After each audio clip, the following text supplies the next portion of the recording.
ജീവിതത്തിൽ ദുരന്തം മാത്രം നേരിട്ട ചില മനുഷ്യരെക്കുറിച്ച് നമ്മൾ പലപ്പോഴും കേൾക്കാറുണ്ട്. കുട്ടിക്കാലത്ത് ഏതെങ്കിലും ചതിയിൽപ്പെടുന്നവർ, പിന്നീട് അതിന്റെ ദുരിതം ജീവിതകാലം മുഴുവൻ അവരെ വേട്ടയാടും. കൊല്ലം ചിതറ സ്വദേശിനി സായൂജി എന്ന യുവതിയെ കൊലപ്പെടുത്താൻ ശ്രമിച്ച സംഭവത്തെക്കുറിച്ചാണ് പറഞ്ഞു വരുന്നത്. പ്രായപൂർത്തിയാകാത്ത സമയത്ത് പീഡനത്തിനിരയായ പെൺകുട്ടി, അന്ന് ലൈംഗികമായി പീഡിപ്പിച്ച ചിതറ സ്വദേശി സതീഷ് പിന്നീട് അവളെ വിവാഹം കഴിച്ചു. വിവാഹത്തിന് ശേഷവും അയാളുടെ ചതി തുടർന്നു.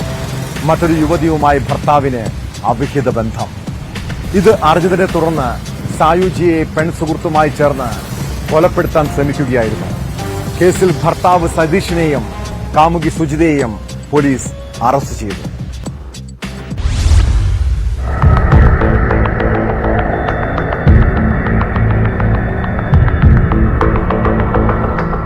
ജനുവരി 27-നായിരുന്നു കേസിനാസ്പദമായ സംഭവം. കേസിലെ പരാതിക്കാരി സായൂജിയെ ഇവരുടെ ഭർത്താവ് സതീഷിന്റെ കാമുകിയായ സുജിത വാടക വീട്ടിലേക്ക് വിളിച്ചു വരുത്തിയായിരുന്നു ആക്രമിച്ചത്. സതീഷ് മറ്റൊരു സ്ത്രീയുമായി തന്റെ വീട്ടിൽ ഒളിച്ചു താമസിക്കുന്നുണ്ടെന്ന് പറഞ്ഞാണ് സായൂജിയെ വിളിച്ചു വരുത്തിയത്. വീടിനകത്തേക്ക് ഇവരെ കൂട്ടിക്കൊണ്ടുപോയ ശേഷം സതീഷും സുജിതയും ചേർന്ന് നിലത്തിട്ട് ചവിട്ടുകയും കത്തി ഉപയോഗിച്ച് വെട്ടിക്കൊലപ്പെടുത്താൻ ശ്രമിക്കുകയും ചെയ്തു. തുടർന്ന് രക്ഷപ്പെട്ട് മെഡിക്കൽ കോളേജ് ആശുപത്രിയിൽ ചികിത്സ തേടിയ സായൂജ്യ കടക്കൽ പോലീസിൽ പരാതി നൽകിയതോടെ പ്രതികൾ ഒളിവിൽ പോയി.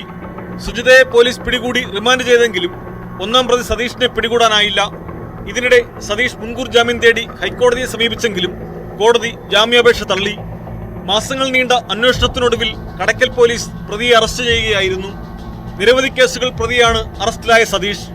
കടക്കൽ പോലീസ് സ്റ്റേഷനിൽ 4 കേസുകളും ചിതറ, പാങ്ങോട്, വലിയമല സ്റ്റേഷനുകളിലായി 5ലധികം കേസുകളും സതീഷിനെതിരെ നിലവിലുണ്ട്.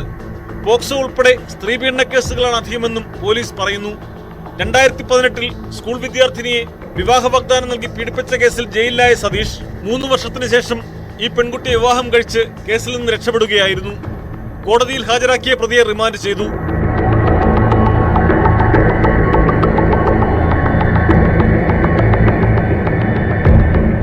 ന്യൂസ് 18 കൊട്ടാരക്കര.